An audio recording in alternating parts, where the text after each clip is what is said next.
Alright, this one is post-com. Why is this one post-com? You'll see. Best I can say is you'll see why I elected to go post-com for this next part. Or this last part, honestly.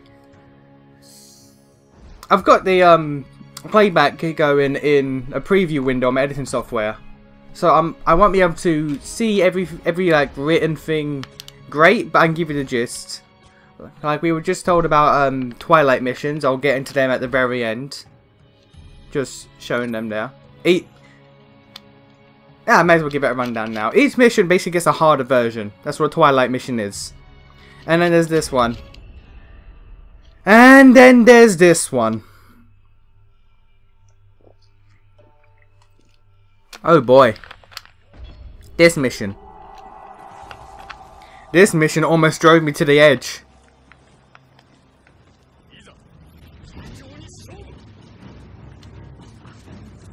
This is it. The entire mission is this one fight with this one guy. And oh god.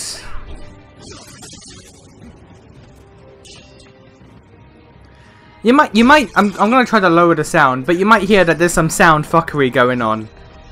Like the sound is all sorts of distorted, like whenever I normally compress too much by mistake. With this, I tried.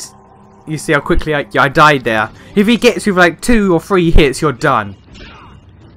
But I tried changing a few settings in my recording setup, just to see if I can get it to look better. Because honestly, as it was, it looked fine. I think it was running at 1080p 30. I think I was recording at 1080p 30, but I tried to see if I can get a bit more out of it, and it did all sorts of things to the file size with no visual benefit, in my opinion. So my options were do this again, or stick with the setting I have now, but the audio is a bit messed up. So I'm gonna lower the game volume and just let this play as it is, because you need to see how badly this guy ruins my shit.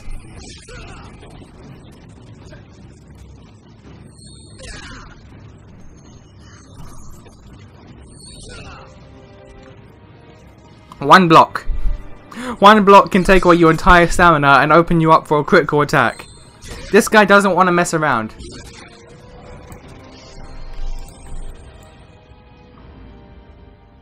This guy's not here to play games or anything. He is here to end you, and that is it. And this took me, oh boy, this took me like 2 hours. No, not 2 hours. It took maybe 1. It took me about an hour and like 10 minutes, I'd say. Actually, an easy way to check. I recorded all of it.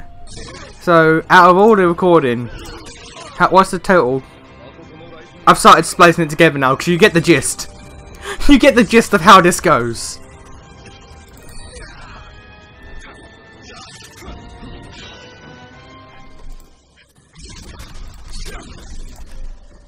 $55 minutes. It took me 55 minutes to beat this guy. Actually no, because there's a 11-minute clip after this where I show off the Twilight mission. So it took me 44 minutes. Quicker than I thought. Okay. But yeah, this guy, he doesn't mess around. I admit I got a bit cocky here. I left most of this one in because how close I got his health down. So I started to get a bit cocky, and then don't get cocky, kid.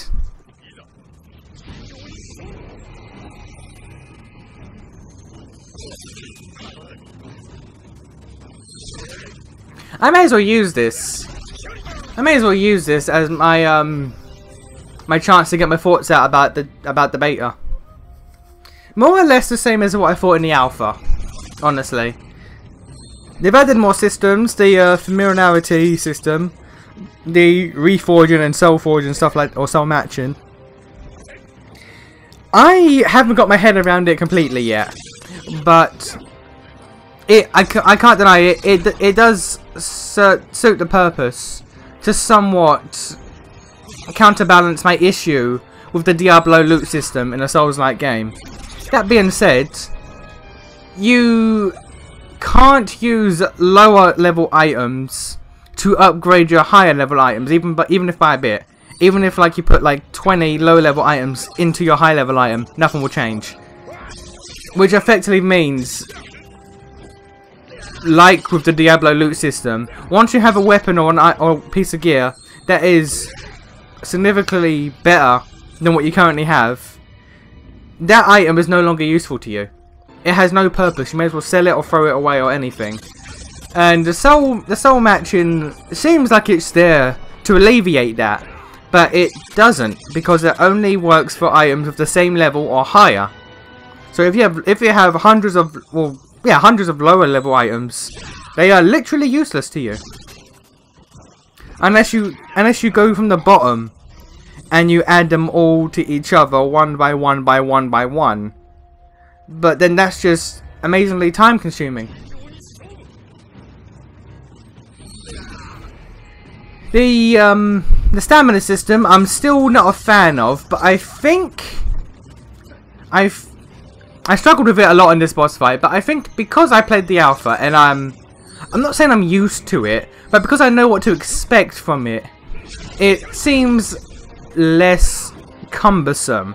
It's the penalty. The penalty for running out of stamina is still, in my opinion, far too, well, punishing. It's far too punishing. But I feel like, given time with it, you can adapt. Given the necessary time that you can adapt to it. So I'm still not a big fan, but it irks me a lot less than when it did in the alpha.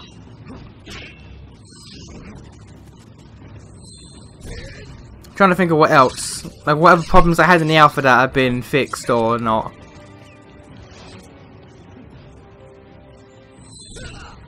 There was a stamina.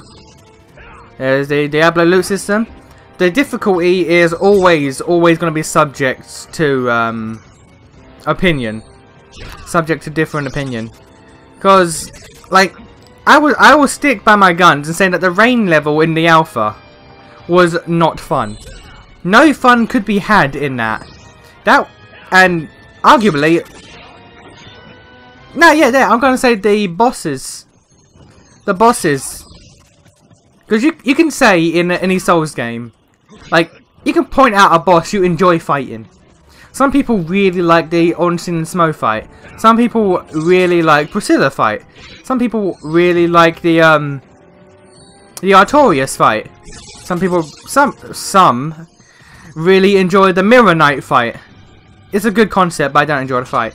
But there are people that can point out Souls bosses they enjoy fighting.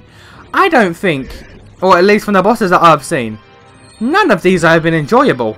The closest to enjoyable is Nioh Enma, sorry. Vampire Girl. And that's less enjoyable and more, it's not as bullshit as the others.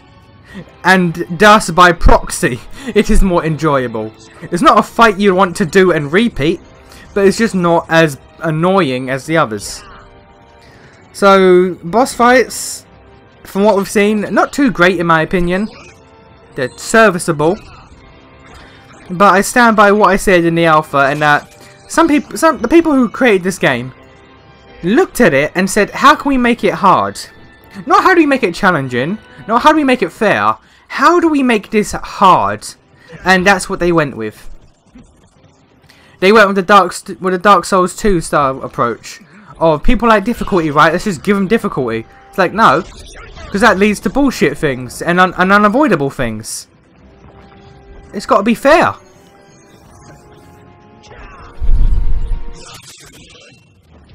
Also, and I think it was the last episode. I don't remember how I cut it up because I had to redo a level before. But I think it's the last episode. I make mention of all the guys that were like, they were doing the boss fights for me. They were putting the work in, a specific gear. You get that gear from beating this guy. So essentially, if you beat the demo, apart from the Twilight missions, you get good gear and you can more or less face roll the previous missions.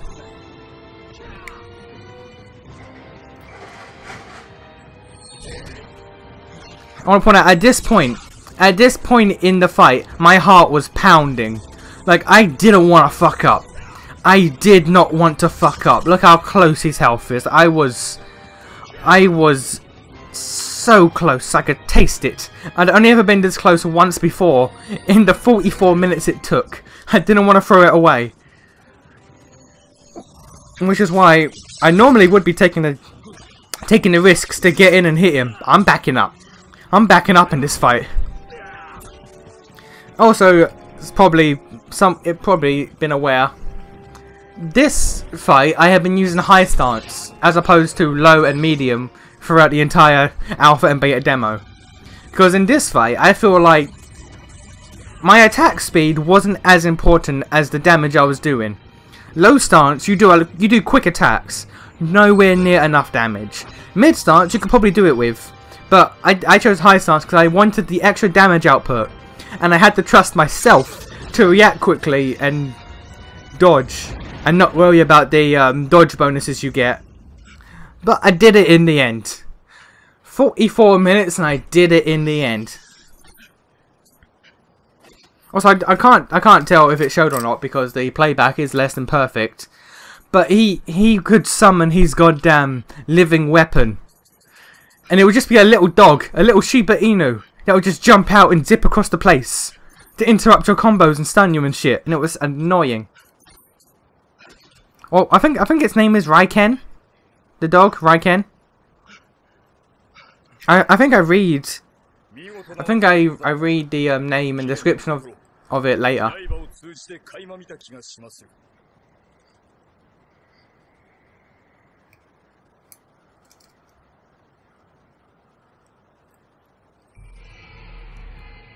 But yeah, that's the demo done. Apart from the there you go, Raiken.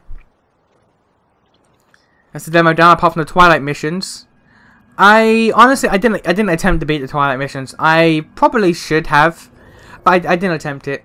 Like you'll see in a bit, I load up a Twilight mission just to show off what it is, and then I just leave it there.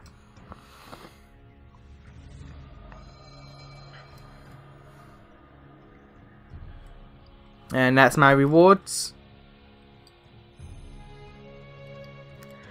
I still can't read that, so you're gonna have to.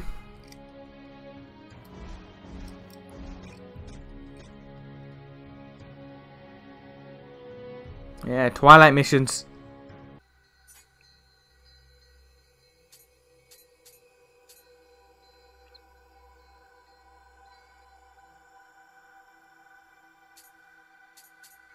Can't read, so by all means pause it and read for yourself if you want.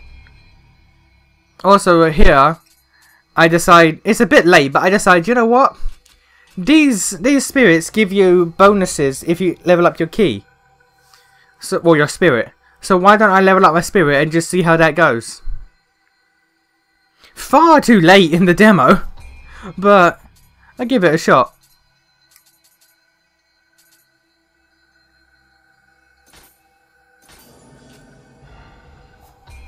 I believe while I was in the Twilight mission, the key bonus is somewhat noticeable.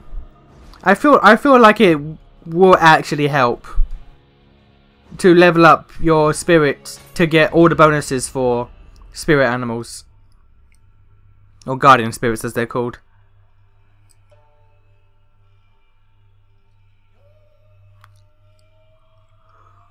But now we're just gonna head back in. I probably should have cut out this loading time, but ah well. It's not that long.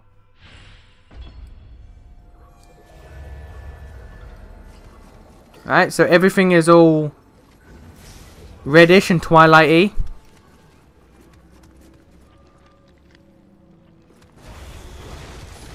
And Yokai. That's basically it. Twilight missions are basically take out all the human enemies, replace them with yokai. It's a yokai party. There ain't no party like a yokai party. And naturally they're all harder. Because their mission level was like 25, I think it was. So yeah, this is basically the hard mode of missions. Even with my boss man gear, it's still gonna give me a bit of working. And I just go on until I die, really. I get just before the first shrine, and I die. So yeah, I think.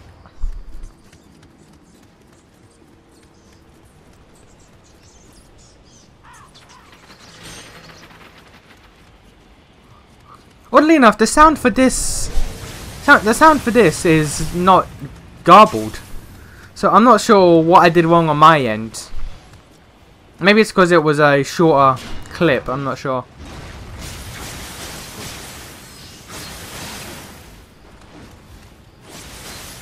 But yeah, these yokais don't mess around. And there's actually a new yokai. Wait, is it new? I'm trying to think if I saw it before in the side mission with the Throne Watcher and Throne Defender. Because they were the Fireheads, but there's also another enemy that I swear I've seen before, but at the same time I don't remember if I have. And you'll see in a minute. It almost gets me.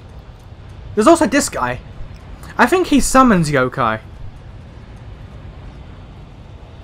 He just sits there playing on a sitar, I think that is. And yeah, I think he summons yokai. Strange. Okay, here we go. Oh wait, no, go in this one first.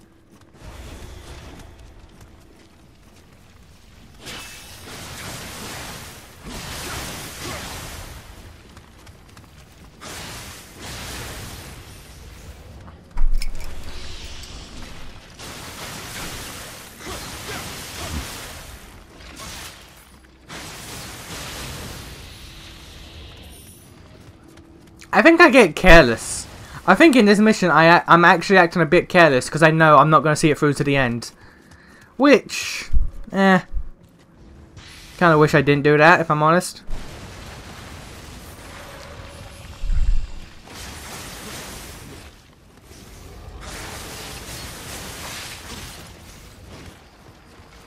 Still don't know what that is.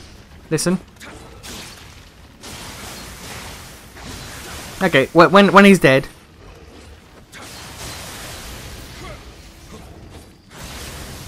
Come on.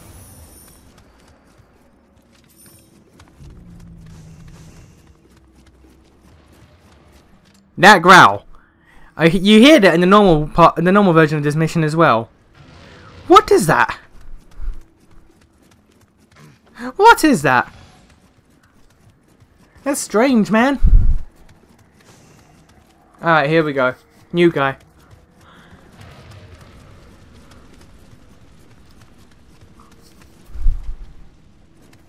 Fire boy. And not the big long tongue fire boy, nah.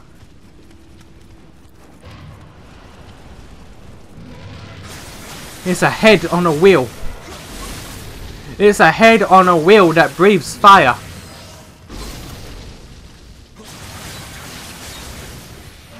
I get hit because I thought I could kill it. I took a hit.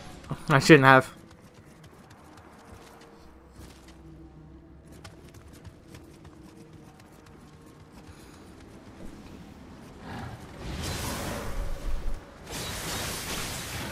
Now I believe a big guy jumps in as well. Yep. Yep. This is where a big guy jumps in as well. And I'm just like, nope. No, back it up. Back it up. Honestly, I should use spears more often in this game, because like in all Souls games and Bloodborne to an extent, spears and halberds are the easy mode of the game. Because you don't have to get close, you can just poke at a distance. So I really should see how the spears play. I did a bit in the alpha, but not for long. Like once I got an axe, I was like, yep, bye bye spear. So I should see how our spears come along, but yeah, that was me. That was it. Couldn't take them on. And so that's it. I can't deny that this game gives off a Souls feeling, so I probably will buy this game despite how much I complain. But other than that, that's it. Goodbye.